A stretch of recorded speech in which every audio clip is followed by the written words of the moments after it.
really, really. I can't hear anybody else. Let me.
My mic's still muted?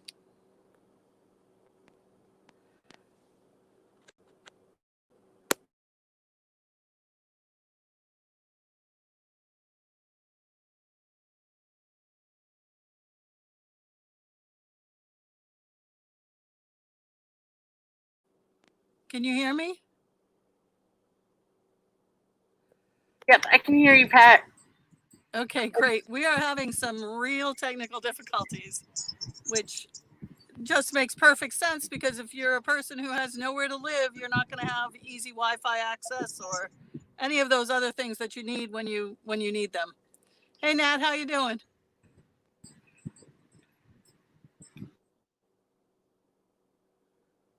Can he hear me?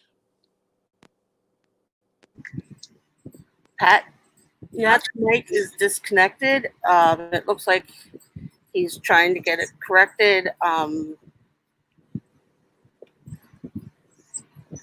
Okay, so now Max, can people hear you too? Or right now they can. Okay, good. So stay with me. So we're trying to get Nat hooked up. Sorry about the delay. It turns out that if you don't have even our hotspots aren't working out here because the phone signals are too weak. You know, we're not in a good location for our media carriers. That and it's too hot for the hotspots. It is really hot. I'm actually in the car now with the AC running just to cool my computer off. My computer said to me at one point, shut this off, you know, because the computer knows how hot it is. Are you back with us, Nat? His mic is still disconnected, unfortunately. Yeah. Can you message him? I sent a message through Yeah. our super special chat, Yeah. and it looks like his video froze. So also, So let me read you what Nat wrote. Oh. He's there. I don't know if he can hear me. Maybe he can hear me read this. But these are, I asked everyone that we interviewed to send me just a little bit of information, maybe 5 sample questions that we could read.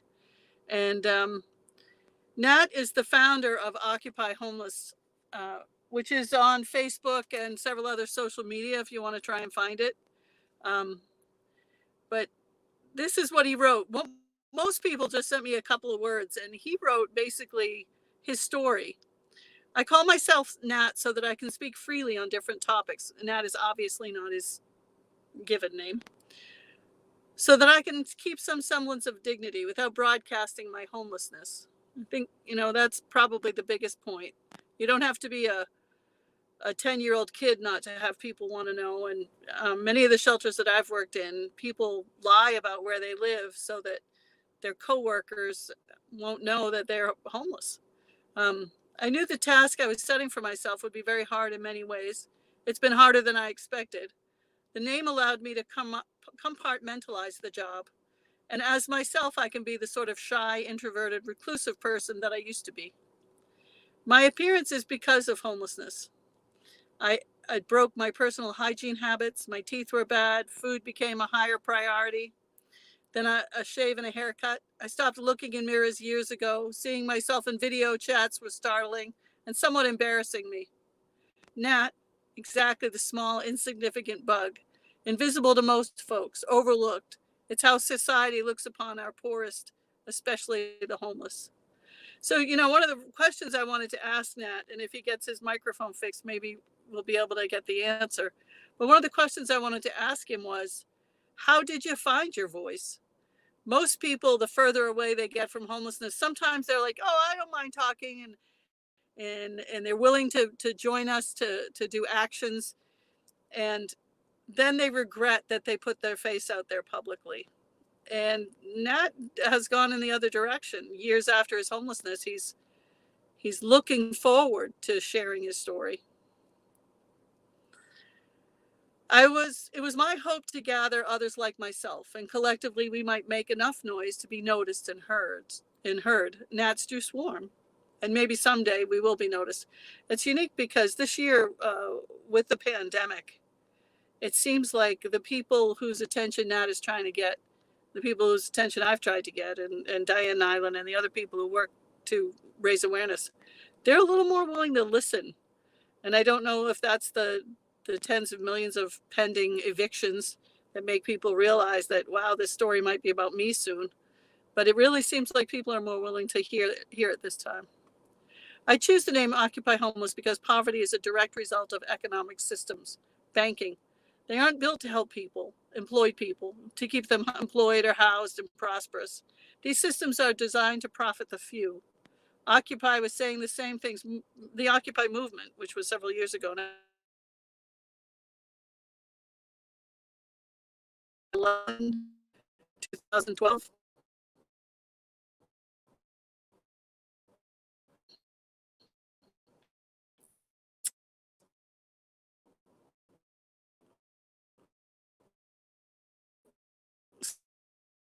So during the Occupy movement was when Nat began Occupy Homeless.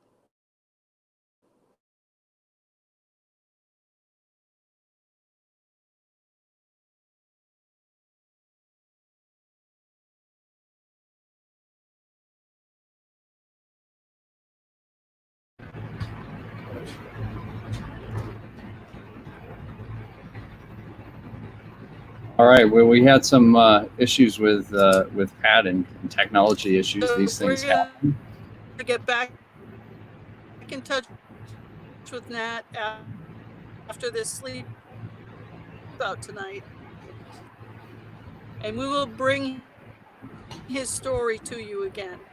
And this time he'll be able to speak for himself, because I really think his words, while I read them to you, would be so much more informative if they came directly from him. But hey, Matthew, can you hear me, Matthew? My computer's working all right. It's working all right. You seem to be having a little bit of issues. You know, nobody likes to watch the mic. I'm not picking up what you're saying, Pat. Oh, All right. I'm gonna leave you to take over. Okay. You take over. Okay. So here we are, and we had an interview with Nat. This first time out, always have some issues with some technical things, and those things happen, right? This is part of what homelessness is about too, right? Think of all the technical challenges that somebody who's experiencing homelessness faces. This is the way it works, unfortunately. But I'm wondering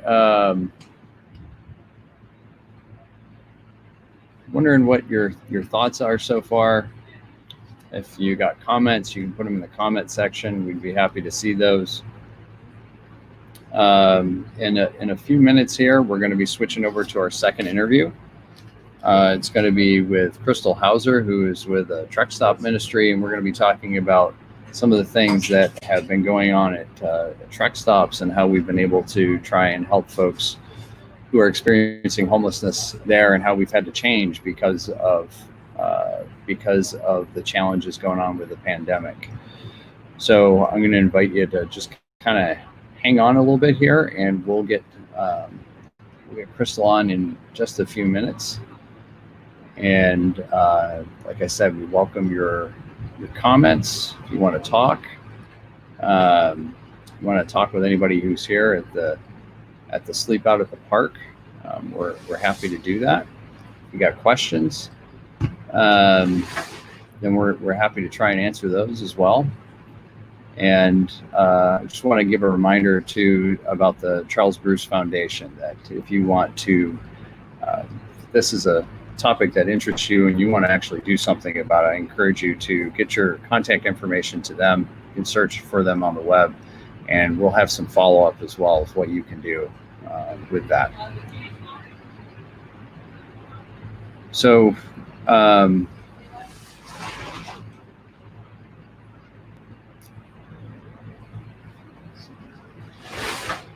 Pat, was there anything else that we needed to say right now? No, but I think just thank you.